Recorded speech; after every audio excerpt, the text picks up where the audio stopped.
Como lo mencionábamos, Tobías Belgrano nos acompaña en esta parte, es experto en relaciones internacionales y muy recientemente estuvo en Taiwán. Tobías, muchísimas gracias por acompañarnos. Hola, ¿cómo están? Gracias por invitarme nuevamente. Tobías, ¿cómo podemos explicarle a la audiencia, por supuesto, todo lo que está sucediendo en este momento, estas maniobras militares, estos ejercicios donde China ya ha dicho que los va a mantener, que advierte que continuará el castigo, como le ha llamado, si no eh, digamos que no abandona las intenciones separatistas, esto por supuesto refiriéndose al gobierno de Taiwán, pero ¿cómo podemos explicarle a la audiencia? Porque esto es importante en el escenario global actual y por supuesto no solo eso, sino también la disputa, que también entendiendo que hay un nivel histórico, por supuesto, en todo esto. Bueno, para empezar, estos ejercicios militares ya se vienen realizando hace bastante tiempo y hace ya un par de años, por lo menos desde 2022 a la fecha, China viene creciendo su presencia militar en el espacio y esto se fue recrudeciendo sobre todo con la elección del último gobierno del Partido Verde, de los socialdemócratas, que tienen una postura mucho más tensa con China y mucho más agresiva para con China y de mucho mayor acercamiento a los Estados Unidos.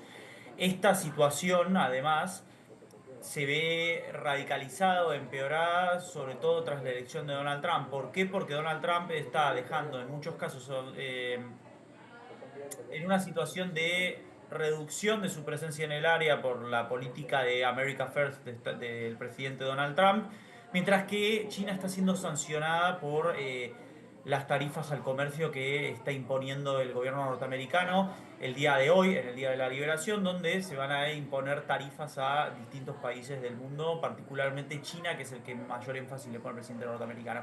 Esto recrudece la situación económica en China y genera complicaciones a la situación económica china, entonces y obliga a los chinos a buscar el relato nacionalista de una sola China y de reunificar China. ¿Por qué? Porque ellos consideran que históricamente es Taiwán es un territorio que les pertenece a ellos y que fue quitado durante lo que se llamó el siglo de la humillación, que va desde la guerra del opio hasta el triunfo del Partido Comunista y la erupción de Mao Zedong como líder de China. Entonces, durante todo ese periodo China fue perdiendo pequeños territorios que les fueron usurpados. Entonces, esta idea de volver a la una sola China tiene que ver también con una narrativa de retorno a una unidad como China, como un solo país y como un solo, si querés, imperio, que era lo que supo ser en su momento antes de este siglo de la humillación que te mencionaba. Y del lado taiwanés, como te venía diciendo, hubo un momento de muchos acercamientos el gobierno chino, sobre todo los gobiernos del Kuomintang, que es el partido conservador, el que se conoce como el Partido de los Azules. Y acá es muy importante tener en cuenta que para los taiwaneses su identidad nacional está dividida. La generación de los adultos, de los más viejos, los votantes del Kuomintang, consideran que son chinos que se fueron de China cuando ganó el comunismo. Mientras que los jóvenes ya creen que hay una identidad taiwanesa consolidada, por lo cual no son chinos y no pertenecen a China. El gobierno actual responde a esa segunda generación, a esta nueva generación.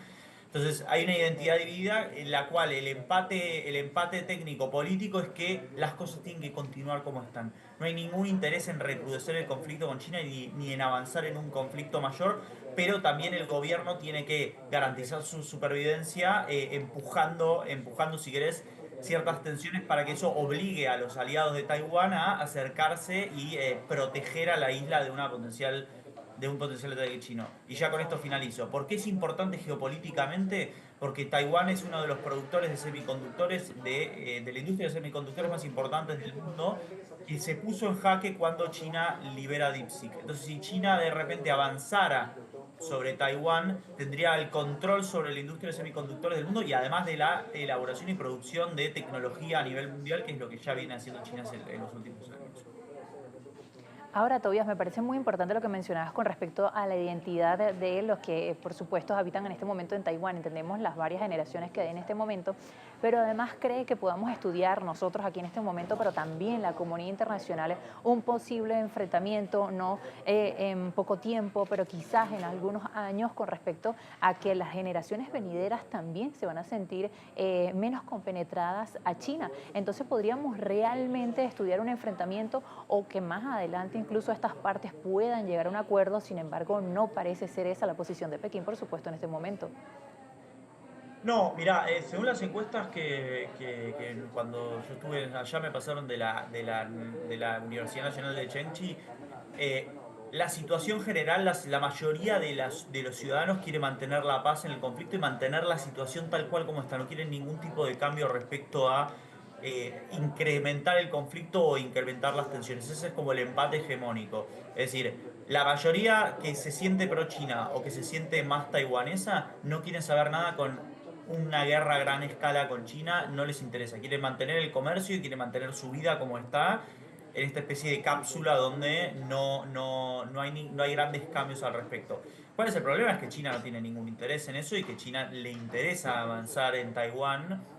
Entonces el gobierno tiene que hacer equilibrio entre una población que no le interesa avanzar en grandes conflictos, pero tiene que al mismo tiempo mantener su supervivencia, porque hay un mensaje dual. Si vos querés mantener tu estándar de vida y tu supervivencia, implica que el gobierno tiene que garantizar las condiciones de seguridad para que eso suceda. Y si el gobierno no lo puede garantizar, porque hay un gobierno externo o un gobierno que considera que el territorio es suyo y lo quiere tomar por la fuerza, no se garantiza tus condiciones. Entonces hay como un mensaje ahí contradictorio de, bueno, mantener todo como está, aunque del otro lado quieran avanzar en un conflicto. Ahora, Tobías, tenemos por supuesto a Donald Trump a la cabeza en Estados Unidos, el mayor aliado de Taiwán. ¿Se podría pensar que va a tener una posición más confrontativa o por otro lado más transaccional, entendiendo todos los intereses a nivel incluso mundial, ya lo mencionábamos anteriormente, con respecto a lo económico y también en esta lucha y en esta guerra comercial que le plantea Donald Trump también a China?